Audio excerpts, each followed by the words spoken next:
പായലും ചണ്ടിയും നിറഞ്ഞ് ആനക്കര പഞ്ചായത്തിലെ ഉമ്മത്തൂർ പണ്ടാരക്കുളം. ഒരു നാടിന്റെ ജലസംഭരണിയായ കുളം പുനരുജ്ജീവിപ്പിക്കാൻ അധികൃതർ അടിയന്തര നടപടി സ്വീകരിക്കേണ്ടതുണ്ട്.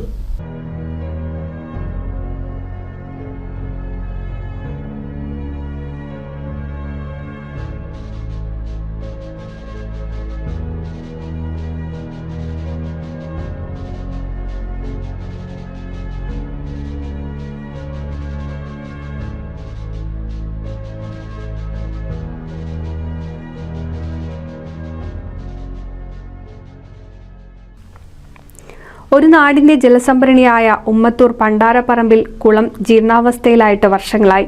ആനക്കര പഞ്ചായത്തിലെ പ്രധാനപ്പെട്ട ജലസ്രോതസ്സുകളിലൊന്നാണ് ഈ കുളം. ഏകദേശം 10 സെന്ററിലേറെ വിസ്തൃതിയിൽ വ്യാപിച്ചു കിടക്കുന്ന ഈ ജലാശയത്തെ പ്രയോജനപ്പെടുത്താനുള്ള പദ്ധതികളൊന്നും നടപ്പിലാവുന്നില്ലെന്നാണ് ആക്ഷേപം. ഒരു കാലത്ത് ഈ പ്രദേശത്തെ കൃഷിക്ക് ജീവനേകിയിരുന്ന ജലസ്രോതസ്സു കൂടിയാണിത്. ഇപ്പോൾ മാലിന്യം നിറഞ്ഞും വിസ്തൃതി കുറഞ്ഞും വള്ളിപ്പടർപ്പും വളർന്ന് ചെറുകാടിന് സമാനമായിരിക്കുകയാണിപ്പോൾ.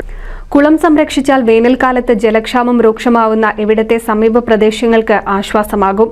കൊടും വേനലിൽ പോലും വളരെ ജലലഭ്യതയുള്ള ഈ കുളം കാടുമൂടി ഇഴജന്തുക്കളുടെ താവളമായി മാറിയിട്ടും അതിനെ വൃത്തിയാക്കി ജലദൗർലഭ്യം പരിഹരിക്കുവാൻ ഇതുവരെ പഞ്ചായത്തിന് കഴിഞ്ഞിട്ടില്ലെന്നാണ് പ്രദേശവാസികളുടെ പരാതി. നവീകരണം പൂർത്തിയായാൽ അവധിക്കാലത്ത് കുട്ടികൾക്ക് നീന്തൽ പരിശീലനം നൽകുന്നതിനാവശ്യമായ ഭൗതിക സാഹചര്യവും ഇവിടെയുണ്ട്. തദ്ദേശ സ്ഥാപനങ്ങളുടെ ഫണ്ട് ഉപയോഗിച്ചോ തൊഴിലുറപ്പ് പദ്ധതിയിൽ ഉൾപ്പെടുത്തിയോ കുളം നവീകരിച്ച് ഉപയോഗപ്രദമാക്കണമെന്നാണ് ആവശ്യം. NCV news Thrithala.